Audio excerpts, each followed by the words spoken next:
तर नमस्कार मित्रांनो, स्वागत आहे माझ्या यूट्यूब चॅनलला. तर मी गेलो होतो पंचवटी नाशिकला. तर तिथे गेलो, बट तिथे जाऊन असं वाटलं ना, की इकडे प्रत्येकाने आलं पाहिजे. तर कारण हे खूप सुंदर सुंदर मंदिर आहेत तिथे. आता आम्ही गेलो काळाराम मंदिरला. हे मंदिर तुम्ही बघता क्षणी तुम्हाला मन भरेल. अशा पद्धतीने जे मंदिर बांधलं आहे ना इथलं, खूप सुंदर व खूप म्हणजे देखणं मंदिर आहे, देखणं. त्याचे जे काम जे केले आहेत ना, म्हणजे नक्षीदार पद्धतीने जे काम केलं आहे ते खूप भारी काम आहे. तो बघाच.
हा मंदिराचा जो व्ह्यू बघता क्षणी मन प्रसन्न होऊन जातं एकदम.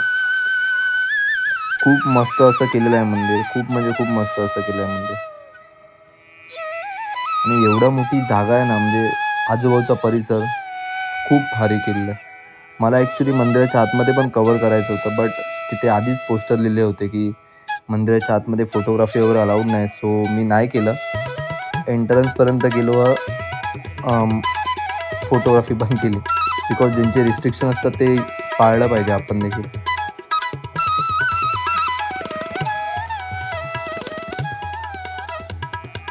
त्यानंतर आम्ही तिथून गेलो श्रीराम महास्तंभाच्या इकडे. हे पंचवटीला बाजूलाच आहे लागून एकदम. ते देखील छोटी छोटी मंदिरं खूप प्रकारची आहेत. खूप चांगली प्लेस आहे ही पण. तुम्ही जर गेला असाल ना तर मला कमेंट बॉक्समध्ये सांगा व इथे अजून कोणती कोणती मंदिरं आहेत ते देखील सांगा.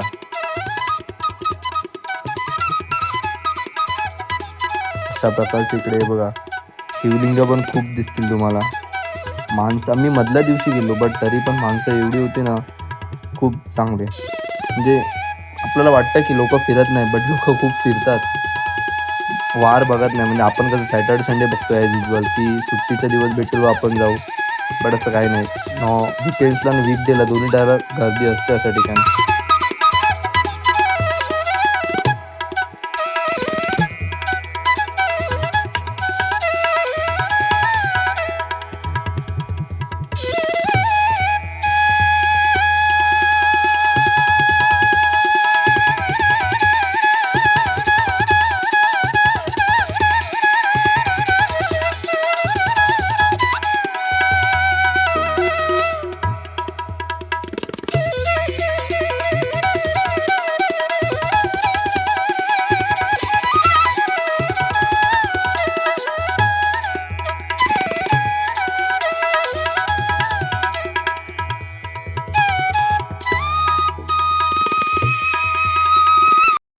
इथूनच बाजूला लागून कपाळेश्वर मंदिर आहे, तर तिथे देखील आम्ही गेलेलो. सो पायऱ्या होत्या तिथे जाण्याच्या, बट ते मंदिर जसं केलं ना खूप चांगलं होतं. एंट्रन्सलाच आम्हाला हनुमानाची मूर्ती दिसली, हे बघा. त्यानंतर पुढे आम्हाला जे पायऱ्या परत क्रॉस करून वरती मंदिर होतं. तर चला.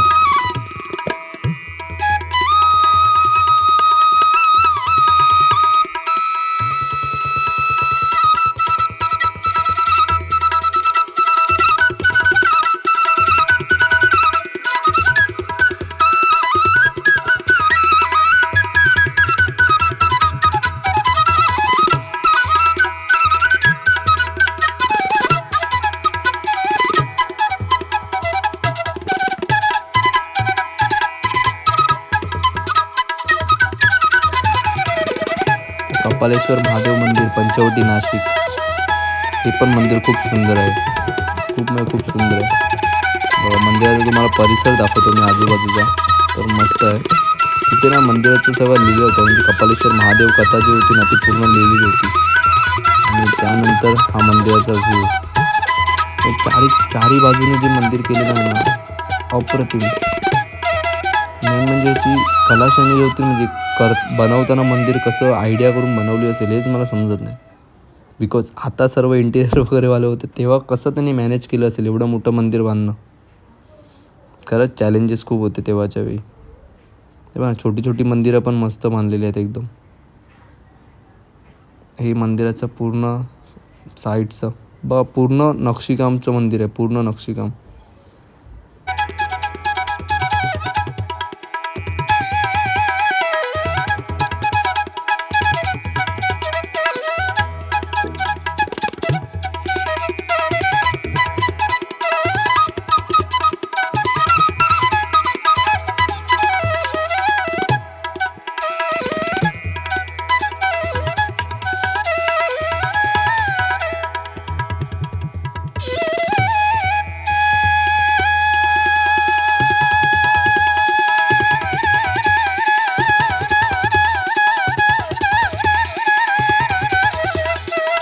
तर इथून आम्ही पुढे जाणार होतो नीलकंठेश्वर मंदिरच्या इथे.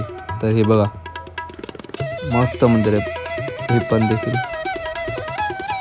नीलकंठेश्वर महादेव मंदिर.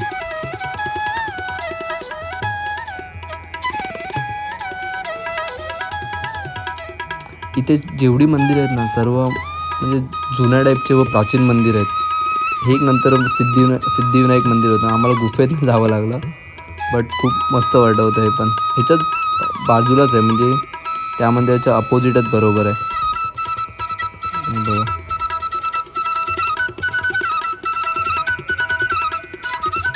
एकदम शांतता न काही, वातावरण एकदम सायलेंटली होतं सर्वकडे.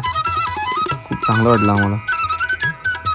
त्यानंतर आम्ही गेलो पुढच्या मंदिराकडे. ह्या मंदिराचं होतं डेकोरेशन बघ, म्हणजे डेकोरेशन मीन्स कोरीव काम बघा जे केलं होतं ना, हे बघा खूप चांगलं आणि पद्धतशीरित्या कोरीव काम केलेलं होतं.